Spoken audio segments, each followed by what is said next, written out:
எல்லாருக்கும் வணக்கம்.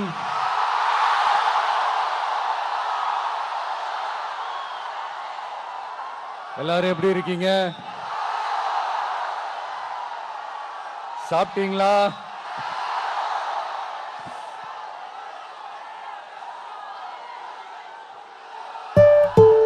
₹5 received on Anna PhonePe. அவர்களுக்கு ஒரு வணக்கம்.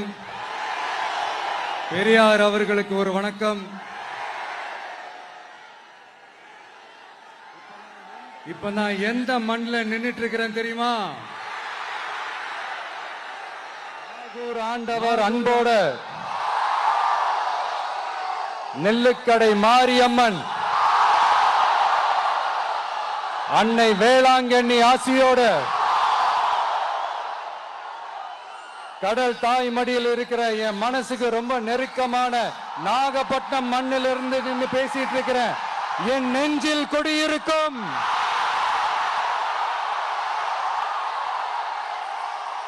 உங்கள் அனைவருக்கும் என்னைக்குமே ஒரு மீனவ நண்பனா இருக்கிற இந்த விஜயோட அன்பு வணக்கங்கள். இந்த கப்பல் இருந்து வந்து இறங்குற இந்த பொருட்களை எல்லாம் விற்கிறதுக்காக அந்த காலத்துல அந்தி கடையெல்லாம் நாகப்பட்டினத்தில் இருக்கும்னு கேள்விப்பட்டிருக்கிறேன். மீன் பிடிக்கிற தொழில், மற்ற தொழில்கள், இந்த விவசாயம், எந்த பக்கம் திரும்பினாலும் எப்படி பார்த்தாலும் உழைக்கிற மக்கள் இருக்கிற ஊர் தான் நம்ம நாகப்பட்டினம் ஊர். மத வேறுபாடே இல்லாத அனைவருக்கும் பிடித்து போன மத சார்பின்மைக்கு எடுத்துக்காட்டாக வாழ்ற உங்கள் அனைவருக்கும் மீண்டும் என்னுடைய சிரம் தாழ்ந்த ஸ்பெஷல் வணக்கங்கள். இந்த தமிழ்நாட்டில் இந்த மீன் ஏற்றுமதியில 2வது இடத்துல இருக்கிறது நம்ம நாகப்பட்டினம் ஹார்பர் தான். ஆனா அங்க நவீன வசதிகளோட இந்த மீன் பதப்படுத்துற இந்த மாடர்ன் தொழிற்சாலைகள்லாம் இல்ல. அது மட்டும் இல்ல, ₹22 received on PhonePe. வீடுகள்லாம் இல்லாம ரொம்ப அதிகமா இந்த குடிசை பகுதிகள் இருக்கிற ஊரும் நம்ம நாகப்பட்டினம் ஊரு தான்.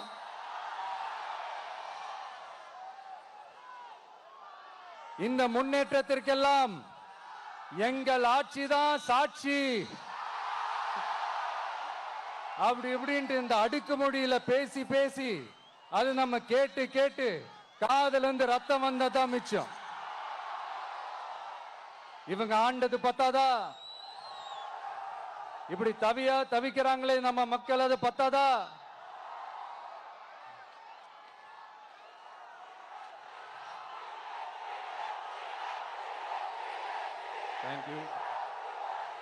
தேங்க்யூ. இந்த இலங்கை கடற்படையால நம்ம மீனவர்கள் தாக்கப்படுறதையும் அதுக்கான காரணத்தை பத்தியும் அதுக்கான தீர்வை பத்தியும் நான் மதுரை மாநாட்டிலே நான் பேசியிருந்தேன். அது ஒரு தப்பா? மீனவர்களுக்காக குரல் கொடுக்கறதும் அவங்களோட நிக்கிறதும் நம்மளுடைய கடமை, நம்மளுடைய உரிமை. நான் என்ன இன்னைக்கு நேத்தாங்க அவங்களுக்காக குரல் கொடுக்கிறேன். இதே நாகப்பட்டினத்துல 14 வருஷத்துக்கு முன்னாடி 2011 February 22 இதே நம்ம மீனவர்கள் தாக்கப்பட்டதை கண்டிச்சு ஒரு பொதுக்கூட்டம் ஒண்ணு நடத்தணும் இல்லையா? இந்த விஜய் களத்துக்கு வர்றது ஒண்ணு புதுசு இல்ல கண்ணா. எப்போ வந்தாச்சு. என்ன ஒண்ணு, முன்னாடிலாம் விஜய் மக்கள் இயக்கம் என்ற அந்த இயக்கமா வந்து நிற்போம். இப்ப தமிழக வெற்றி கழகம் என்ற அந்த ஒரு அரசியல் இயக்கமா வந்து நிக்கிறோம். அவ்வளவுதான் வித்தியாசம். அன்னைக்கும் சரி, இன்னைக்கும் சரி, இனிமேலும் சரி, மக்களுக்காக மக்களோட நிக்கிறது தான். இது புரிய வேண்டியவங்களுக்கு புரிஞ்சா சரி.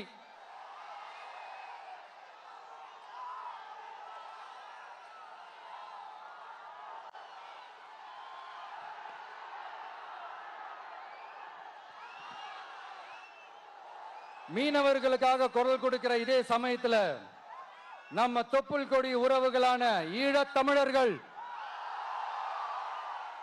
அவங்க இலங்கையில் இருந்தாலும் உலகத்துல எந்த மூலையில இருந்தாலும் தாய் பாசம் காட்டின தலைவனை இழந்து தவிக்கிற அவங்களுக்காகவும் குரல் கொடுக்கிறது, அவங்களுக்காகவும் நிக்கிறது நம்மளோட கடமை இல்லையா? மீனவர்களோட உயிர் எந்த அளவுக்கு முக்கியமோ அந்த அளவுக்கு ஈழ தமிழர்களோட அவங்களுடைய கனவுகளும் அவங்களுடைய வாழ்க்கையும் நமக்கு ரொம்ப ரொம்ப முக்கியம். நம்ம மீனவர்கள் படுற இந்த கஷ்டத்தை எல்லாம் பார்த்து ஒரு பெருசா ஒரு கடிதம் ஒண்ணு எழுதிட்டு அதுக்கப்புறம் கப்சிப்னு சைலண்டா போறதுக்கு நாம ஒண்ணு இந்த கபட நாடக திமுக அரசும் கிடையாது. மற்ற மீனவர்கள்னா இந்திய மீனவர்கள், நம்ம மீனவர்கள்னா தமிழக மீனவர்கள், இப்படி பிரிச்சு பார்த்து பேசுறதுக்கு நாம ஒண்ணு பாசிச பாஜக அரசும் கிடையாது. நிரந்தரமான தீர்வு, நிரந்தரமான ஒரு இந்த ப்ராப்ளத்தை சால்வ் பண்றதுதான் நம்மளுடைய ஒரு முக்கியமான ஒரு அஜெண்டாவே. சரி, இப்ப நம்ம நாகப்பட்டினம் ஏரியாவுக்கு வருவோம்.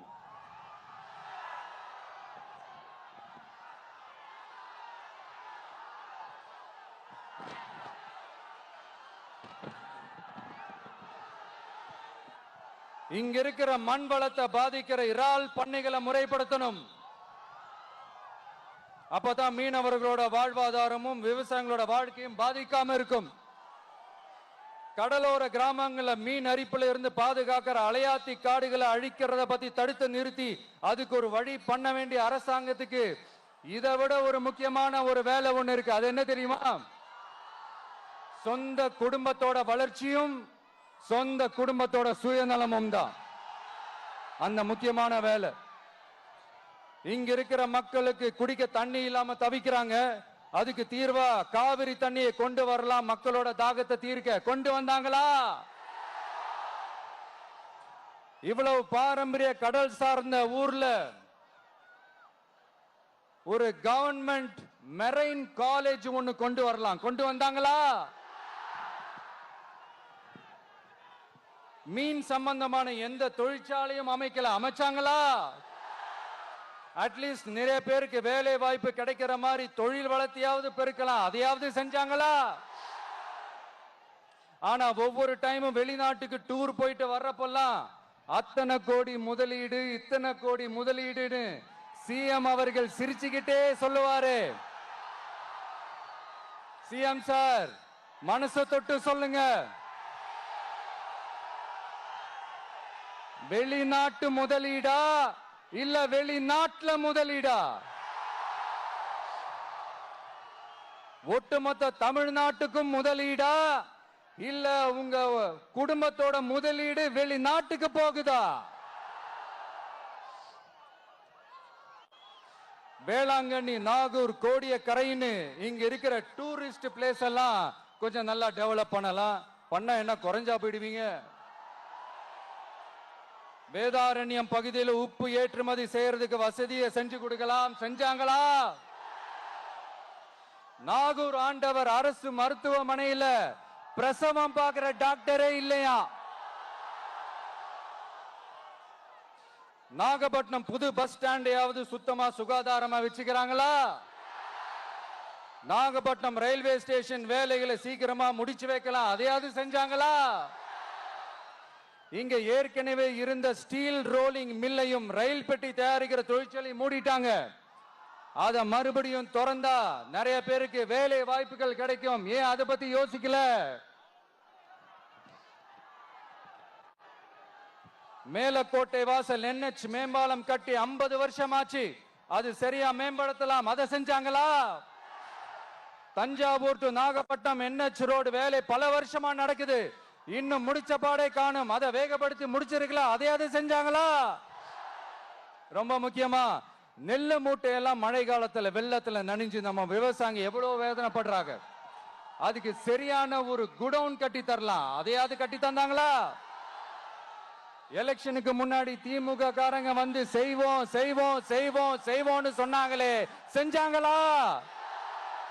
இதெல்லாம் எதுவுமே செய்யாம எல்லாத்தையும் செஞ்ச மாதிரியே அதையும் பெரியம்மையா வேற சொல்லுவாங்க இவங்க. நான் வந்து போன வாரம் திருச்சிக்கும் அரியலூர் மாவட்டத்துக்கும் போய் நம்ம மக்களை சந்திக்க போயிருந்தேன். அப்போ பெரம்பலூரும் போக வேண்டியது. அங்க சில ரூல்ஸ் அண்ட் ரெகுலேஷன்ஸ், ஒரு கட்டத்துக்கு அப்புறம் இந்த பஸ்ஸே மூவ் ஆகல. அதுக்கப்புறம் அதை தாண்டி ஒரு டைமுக்கு மேல பேசுறது, சரி அதெல்லாம் விடுங்க. இந்த நேரத்தில் பெரம்பலூர் பகுதி மக்களுக்கு நான் மன்னிப்பு கேட்டுக்கிறேன். சீக்கிரமாவே உங்களை தேடி நான் வருவேன் ஃபார் ஷுவர். நம்ம வந்து இந்த டூர் பிளான், இந்த ஷெட்யூல் போட்டதுக்கு அப்புறம் அது என்னப்பா சனிக்கிழமை சனிக்கிழமை சனிக்கிழமை அப்படின்னு ஒன்று ஸ்டார்ட் ஆச்சு. அது ஒன்றும் இல்லை, உங்க எல்லாரையும் வந்து பார்க்கும்போது உங்களுக்கு எந்த விதமான டிஸ்டர்பன்ஸும் இருந்துடக்கூடாது. முக்கியமா உங்களுடைய வேலைகளுக்கு எந்த விதமான டிஸ்டர்பன்ஸும் இருந்துடக்கூடாது அப்படின்ற ஒரே காரணத்துக்காக தான் இப்படி வீக்கெண்டா பார்த்து இப்படி இந்த பிளானை ஷெட்யூல் பண்ணோம். லீவு நாட்கள்ல ஓய்வு நாட்கள்ல வரணும்ன்றதான் அந்த எண்ணமே. அது மட்டும் இல்ல, அரசியல்ல சில பேருக்கு நம்ம ஓய்வும் கொடுக்கணும் இல்லையா? அதனாலதான் இந்த ஓய்வு நாட்களா பார்த்து இப்படி செலக்ட் பண்ணோம். சரி, இப்போ நம்ம மக்களை சந்திக்கிறதுக்கு, நம்ம சொந்தங்களை சந்திக்கிறதுக்கு எத்தனை கட்டுப்பாடுங்க. அந்த இடத்துல பர்மிஷன் இல்ல, இந்த இடத்துல பர்மிஷன் இல்ல. ஆனா அதுக்கான காரணங்கள்லாம் நீங்க கேட்டீங்கன்னா சொத்தையான காரணமா இருக்கும். அங்க பேசக்கூடாது, இங்க பேசக்கூடாது, 5 நிமிஷம் தான் பேசணும், 10 நிமிஷம் தான் பேசணும். நான் பேசுறதே 3 நிமிஷம் தான். அதுலயும் அது பேசக்கூடாது, இதை பேசக்கூடாதுன்னு சொன்னா அப்புறம் தான் எதை தான் பேசுறது. அரியலூர்ல போனப்போ நான் கரெக்டா அந்த ஊருக்கு போறதுக்கு முன்னாடி ஒரு அந்த ஏரியாலேயே அந்த பவர் கட்டு. அப்புறம் நான் திருச்சிக்கு போய் நான் பேச ஆரம்பிச்சதுக்கு அப்புறம் அந்த ஸ்பீக்கருக்கு போற அந்த வயரு கட்டு. இல்ல, நான் தெரியாம தான் கேட்கிறேன் சிஎம் சார். ஃபார் எக்ஸாம்பிள், இப்போ ஒரு ஆர்எஸ்எஸ் தலைவர் இங்க வராருன்னு வச்சுக்கோங்க, இல்ல நம்ம பிரதமர் மோடிஜி அவர்களோ இல்ல உள்துறை அமைச்சரோ இங்க வராருன்னு வச்சுக்கோங்க. இந்த மாதிரி கண்டிஷன்ஸ்லாம் போடுவீங்க, இந்த மாதிரி பவர் கட் பண்ணுவீங்க, இந்த மாதிரி வயர் கட் பண்ணுவீங்க.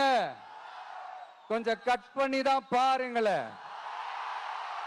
முடியாதுல, பேஸ்மெண்ட் அதிரும்ல. நீங்க தான் மறைமுக உறவுக்காரர்களாச்சே. இதாவது பரவாயில்லைங்க. இதை தாண்டி ஒரு ரூல் ஒண்ணு போட்டாங்க, பஸ்ஸுக்குள்ளேயே இருக்கணுமா, பஸ்ஸை விட்டு வெளியில வரக்கூடாதான், கையை இவ்வளவுதான் தூக்கணுமா, இப்படியே வரணுமா, மக்களை பார்த்து சிரிக்காத, மக்களை பார்த்து கையசைக்காத, இப்படியெல்லாம். ஐயோ ஐயோ ஐயோ, நானும் என்னவோ ஏதோ நினைச்சேங்க. செம்ம காமெடியா இருக்குங்க.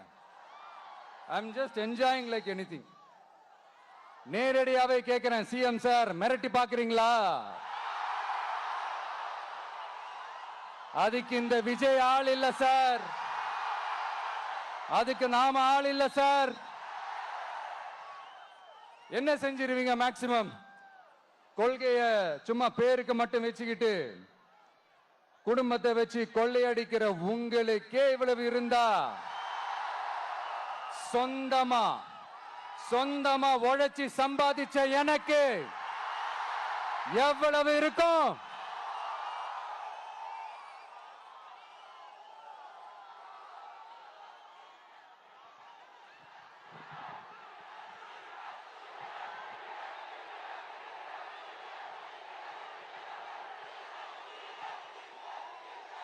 தேங்க்யூ நண்பா. என்ன நாங்க பெருசா கேட்டுவிட்டோம்? மக்கள் வந்து நிம்மதியா ஃப்ரீயா நின்னு பார்க்கிறதுக்கு ஒரு இடம், அதை நாங்க தேர்வு செஞ்சு அதுக்கு பர்மிஷன் கேட்கிறோம். ஆனா நீங்க என்ன பண்றீங்க? அந்த இடத்தையெல்லாம் விட்டுட்டு நெருக்கடியோட, மக்கள் நெருக்கடியோட எங்கெல்லாம் நிப்பாங்களோ அந்த இடமா பார்த்து செலக்ட் பண்ணி தெரியுங்க. உங்க எண்ணம் தான் என்ன சார்?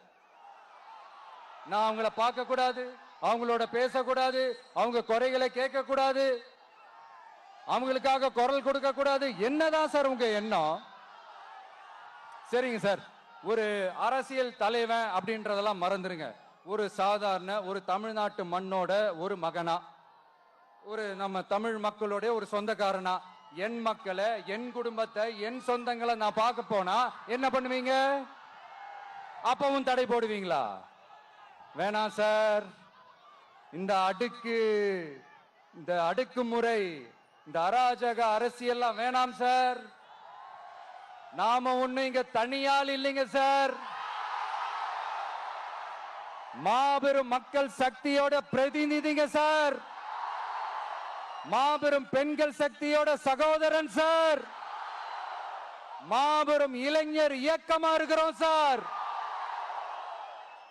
மறுபடியும் சொல்றேன், 2026 ரெண்டு பேருக்கு நடுவுல தான் போட்டியே. ஒண்ணு இன்னொன்னு, ஒண்ணு இன்னொன்னு.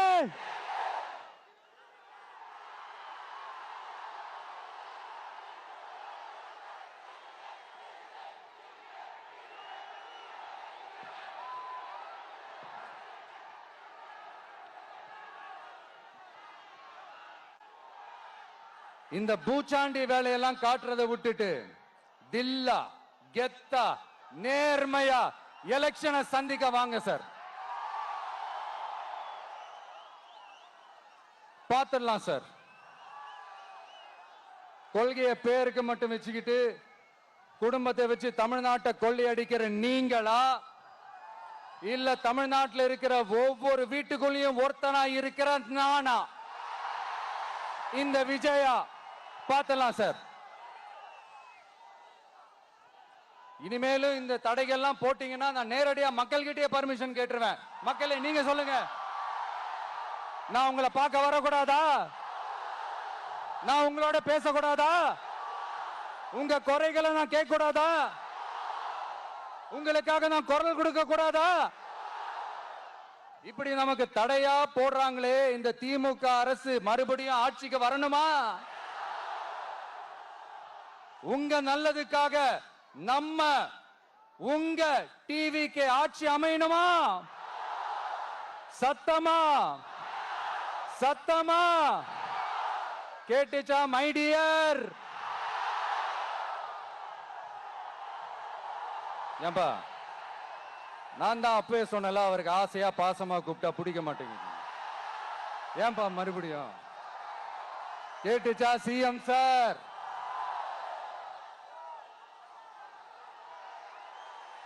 இந்த போர் முழக்கம் உங்களை ஒரு நிமிஷம் கூட தூங்க விடாது, துரத்திக்கிட்டே வரும். கான்பிடண்டா இருங்க, நல்லதே நடக்கும், வெற்றி நிச்சயம்.